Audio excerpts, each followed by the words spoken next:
Hi, I'm Ann Butera. Thanks so much for joining me in my studio today. I'm so excited to celebrate a big milestone with you today. It's been a while since I finished a sketchbook, but I just finished filling up this one.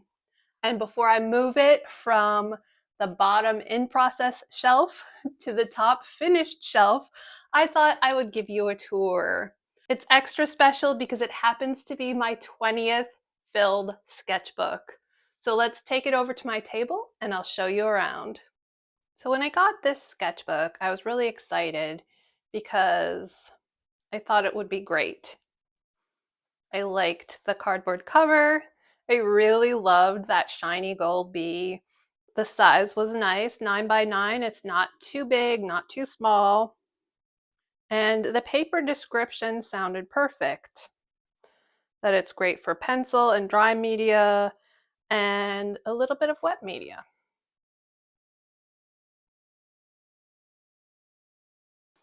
So I started this sketchbook in February of 2017. I finished it on September 25th, which just happens to be my mom's birthday, which makes it a little more special too. That was over 7.5 years that it took me to finish this book. So I could look at the fact that it took me 7 years and 7 months to finish this sketchbook, and I could beat myself up and I could say, oh, it's a sign that I'm a terrible artist. It's a sign that I'm not good at finishing projects. It's a sign that I'm a really slow artist, or whatever kind of negativity that you could come up with. But I like to look at it as an encouragement, and I want it to encourage you too. I see it as a beautiful sign that our sketchbooks and our creativity in general is always there waiting for us. It doesn't matter if we have slumps.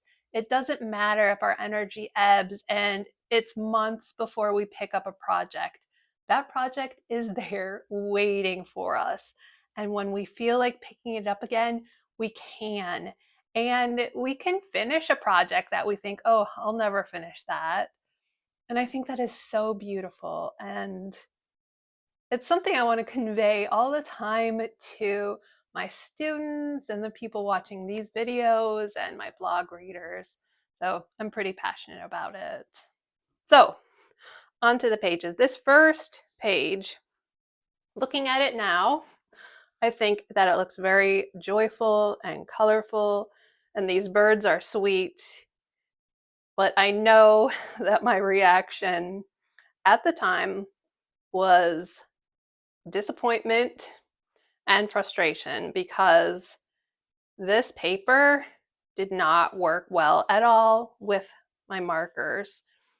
And I really wanted to blend the colors and have nice, even colors, but you can see every line. It's very scribbly looking on nicer paper.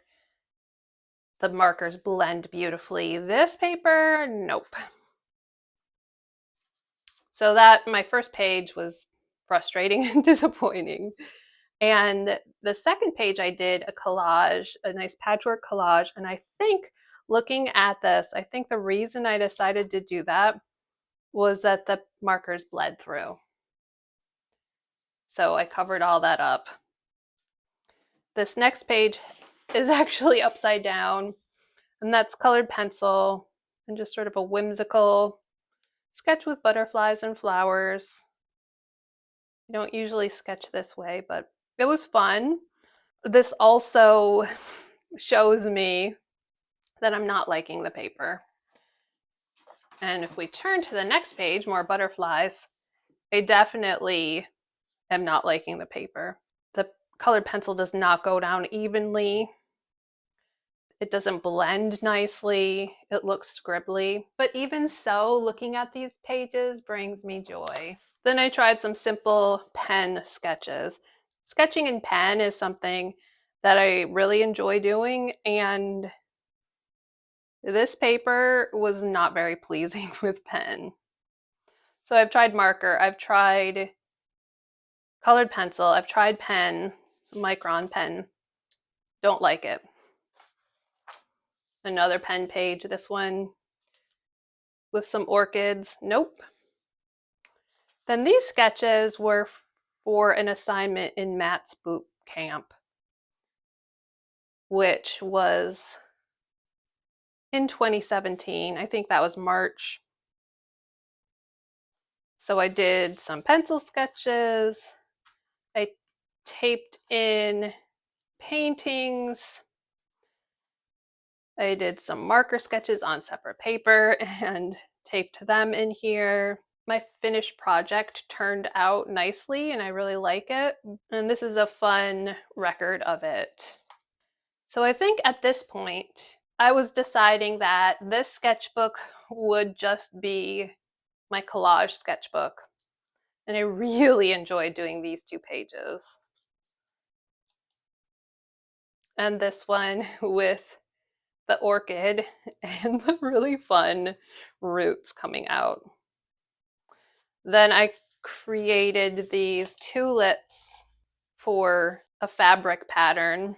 It was a challenge on Spoonflower with a theme of collage. So that was fun. And I like how my pattern turned out. And then I did this really fun collage of crocuses using some paper bags for all the leaf litter that the crocuses were pushing up through. And then a lot of my sketchbooks I use to plan out paintings.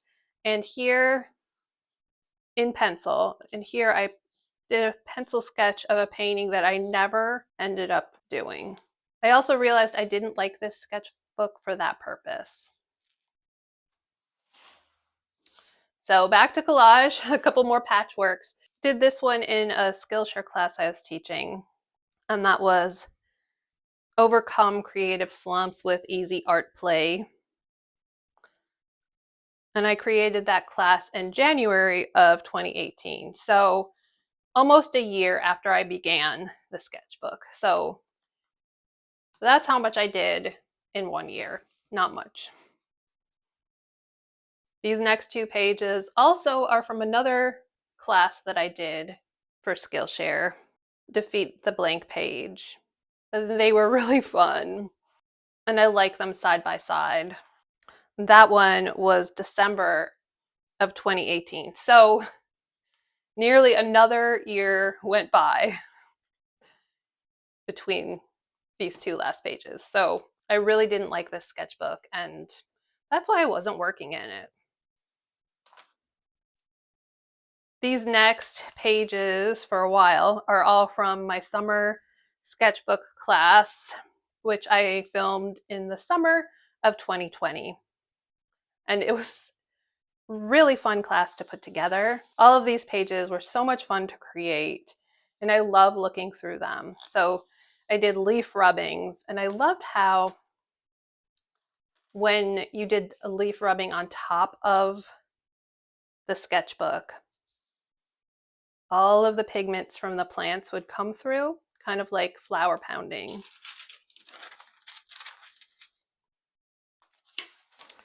And then this is also from that class, figuring out layouts for a painting. And then these were matching colors. And I kept these pressed flowers. These are all the color inspirations. And these colors have faded so much. You can watch this demo here on YouTube. And that's part of my summer class. So that you can see I created this July of 2020. And then these color palettes and single petals painted in watercolor. Oops.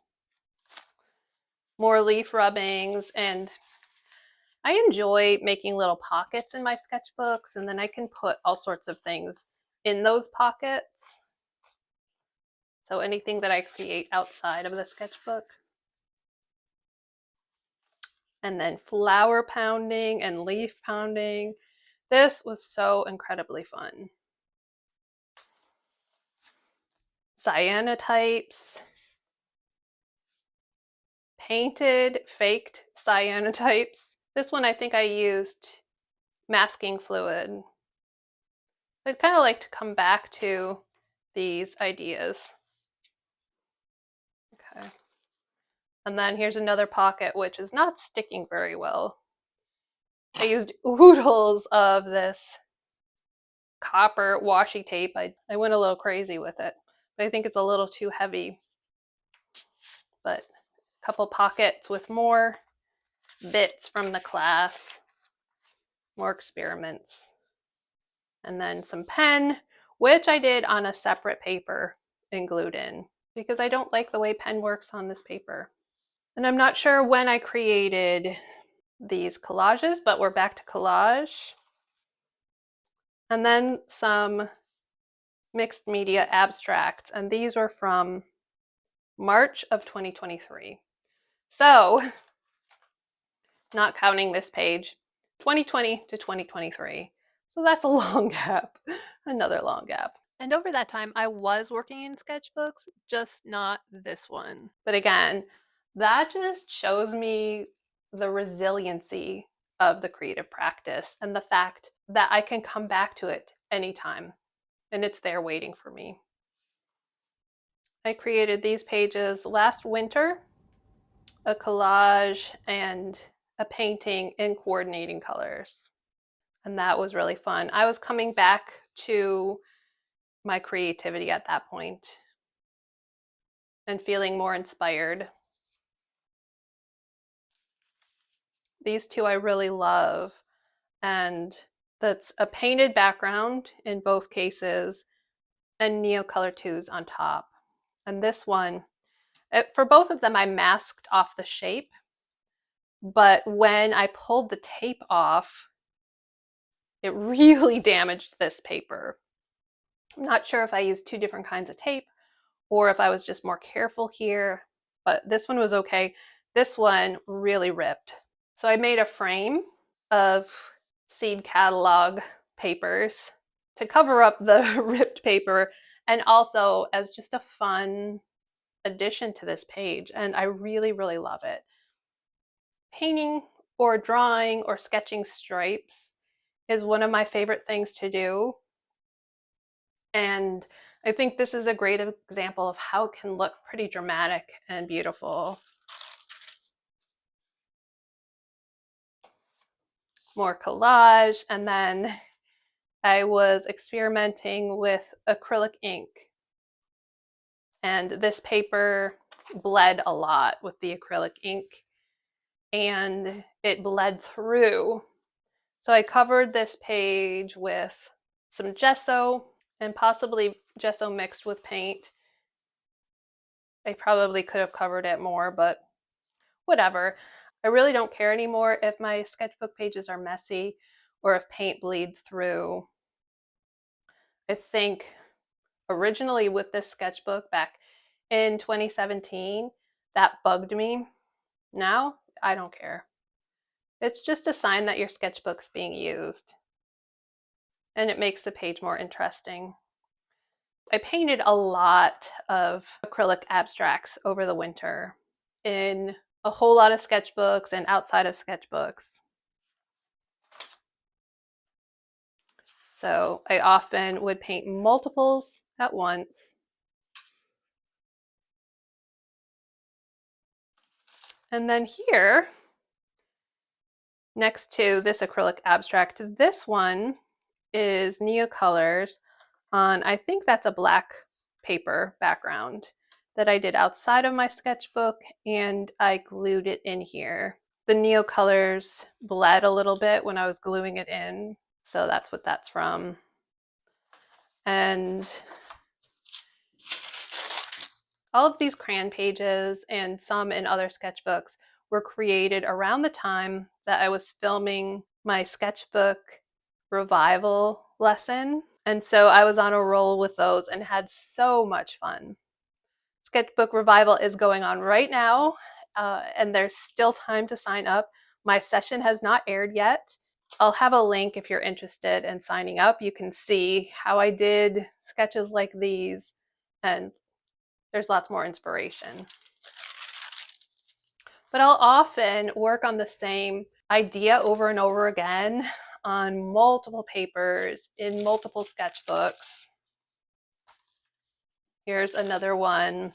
And then I thought it went so well with this pencil sketch, which I did not do at the same time, but this was loose somewhere, and I thought they looked beautiful together. So again, gluing things into this sketchbook because I don't like the paper. Another abstract. And then this was a fun experiment. I kind of wish that I had made the colors similar for these two, but I think I often would just have my sketchbook open and folded, and so I wouldn't even be looking at the whole spread. This, I painted a background with watercolor, and then I came back with marker to paint the pattern. And I've experimented with this a bit in other sketchbooks, and it is so much fun.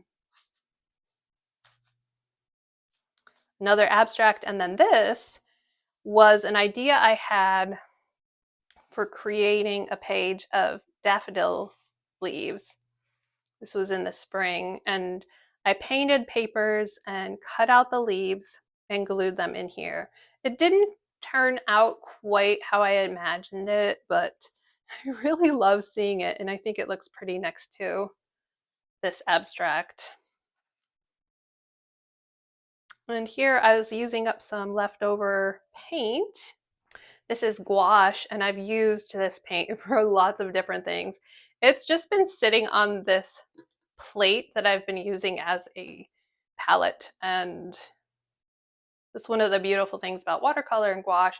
You can just keep using the same paint over and over again. It's almost all gone. I maybe have another sketchbook page worth in there. And then these two pages, I've been exploring doing a black background and sketching a night scene. Both of these were colored pencil. And I think I've also used Neocolor in other pages, but this was so fun, and I really want to explore some of this more. I have some backgrounds in some other sketchbooks, and that's another thing. Sometimes I will paint a background and it'll just sit on the page until I'm ready to tackle it. And that's a great way that you can do something creative if you don't have any ideas of what you want to do. Just paint a background and you can come back to it when you're ready. These butterflies are using leftover watercolor paint that was on my palette, and it was inspired by an exercise that I'm teaching in a class I'm working on now. And then this flower, I started sketching it and it was bleeding badly, and the ink was just not doing what I wanted it to. So I changed gears and switched to colored pencil and sketched a whole flower in colored pencil, and then just had fun with some colors on the bottom and on the side. And I wrote a little bit about the process around the edge. I tried doing something here that was not working and I was getting frustrated, so I painted over the whole thing and did 2 pages. And then I used Posca pens on top. They maybe weren't the best choice, and I don't love these pages, but it's an idea I think I want to explore some more, doing painted backgrounds. And if I used colored pencil or Neocolors, I think it would have worked better. Or even paint, thick paint. This is really textured because I used gesso in there, and I don't think the Posca paint pens liked it. This is something I was exploring, inspired by that class I'm teaching, and then just some watercolor swatches of some new paint that I have. And it bled through. Watercolor Doesn't really like this paper. And then this was some Blackout poetry. I had seen some examples of this recently and decided I wanted to try it. Neither of my attempts were that great. I have learned that it's kind of hard to use the Sharpie and get your line where you want it to go, especially on these papers. I was brave enough to cut up my book because this book, I have another copy of it. This is one of my very favorite books, The Shell Seekers by Rosamund Pilcher. And this has some history to it. I dropped it in the lake when we were on a family vacation. It was either high school or college. And I've had it ever since. I've had to tape it. After I got my second copy just last year, perhaps, I thought, I finally have a book I don't mind ripping up. So this was fun. I'd like to explore it some more. Maybe use a different marker that doesn't bleed quite so much. A couple more pages using up paint. I thought I wanted to go back and do something over here, and I may come back to it. I don't know. And these two were so much fun. I was inspired. I saw some applique done with some tomatoes like this, some pants. Oh, I love them. And I thought I would love to do a paper collage of this. And so I finally got around to it and gathered up some cool colors for my tomatoes. All the collage papers that I have. So that was super fun. And while I had all the collage papers out, I thought I'd do a couple more patchwork collages with those colors. I kind of wish that I had coordinated the pages. So one page of tomatoes with one patchwork and one patchwork with one tomatoes, but it's fine. And then come to the end.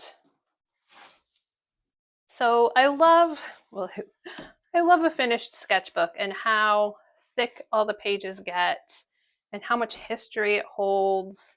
This one especially. 7 years is a long time. Yes, there were huge gaps. But again, that's okay. If you have gaps in your creative practice, don't beat yourself up and realize that this happens with everyone and that your creativity, your sketchbook, your art is always there waiting for you. So I hope you enjoyed taking a look at my sketchbook and that now you feel energized and excited to work in yours. I would love to hear about your sketchbooks and your sketchbook practice. There's so much we can learn from one another.